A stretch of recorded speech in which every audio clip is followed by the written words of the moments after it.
Hey, salut tout le monde, ici Thomas pour Thomas Consomme. Aujourd'hui, je vous montre du Cold Brew café, de Station Cold Brew, Coffee Co. Comme vous voyez, il y a beaucoup de mots coffee, cold, brew, cold.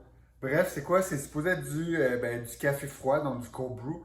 Mais celui-là aussi, ce qui est intéressant, c'est sans nitro. Parce que comme vous voyez, il y a quand même une forme assez unique. Si on peut remarquer que c'est une canette, hein, comme on voit une canette avec du café dedans. Euh, Qu'est-ce que c'est supposé être? Ben, c'est du café nitro. Donc, c'est du café avec, I guess, de l'azote parce que ça fait pshhh. Donc, ça fait des bulles, un peu comme un Coke ou whatever. Donc, infusé pendant 18 heures et infusé à l'azote, exactement ce que je viens de dire. Maintenant, il y a les ingrédients dessus. Pas les ingrédients, pardon, la façon d'utiliser. Ça dit brassez bien, ce qui est un peu bizarre pour une canette.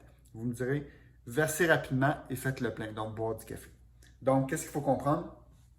C'est que c'est vraiment, on le brasse, puis je vais vous montrer après le dégât que ça fait. Ça, c'est une autre histoire. On le brasse, on le verse, puis on le boit. C'est supposé être du café cold brew nitro. Pour ceux qui n'ont jamais goûté à ça, il y en a qui est disponible chez certains Starbucks. Donc, c'est vraiment un café qu'ils ont mis de l'azote dedans. Donc, ça pétille. Comme, je ne sais pas si c'est la même chose qu'avec du soda stream. J'espère que c'est un petit peu plus élaboré. Qu'est-ce qui est intéressant de ça? Ben, c'est fait au Canada. Ça dit de source responsable et il n'y a pas de gluten. Je ne sais pas pourquoi il y aurait du gluten là-dedans, mais bon. Il faut prendre en note celle-là, cette compagnie-là, question, c'est qu'on vous différentes saveurs. Comme celle-là, c'est vanille. En gros, ils vendent des packages de, je pense, c'est 12 canettes avec différentes saveurs ou des starter packs de différentes saveurs. Ça coûte environ 3 pièces et demie chaque. Ce qui n'est pas donné, vous me direz, pour un café de tous les jours. Donc, c'est plus, moi, je le prends comme un peu pour le plaisir. Voilà ce que je voulais dire là-dessus. Sinon, il y avait vanille, mocha, café normal. Comme ça, là, vanille, of course, 40 calories à cause de ça parce qu'il y a du sucre dedans, 5 grammes de sucre. Donc, celui-là, je vous dirais, c'est pas aussi sucré qu'un n'importe quel café chez Starbucks parce que chez Starbucks, croyez-moi, ça a plus que 40 calories, mais c'est plus qu'un café normal. Donc, boire, tu t'en prends pas 3-4 par jour, disons, à 3 pièces et demie par 40 calories. Sinon, ça fait pas mal. Donc, maintenant, qu'est-ce que je vais faire? C'est que je vais vous montrer l'ouverture, qu'est-ce que ça donne. J'ai ma tasse de prête et je suis au-dessus de mon évier que vous ne voyez pas. Donc, regardez attentivement. Donc, on shake. Vous me direz que je suis un peu fou là. Maintenant, il n'y a pas de slow-mo, fait que ouvrez bien les yeux.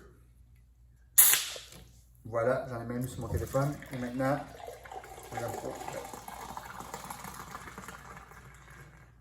voilà, j'espère que vous avez aimé le spectacle.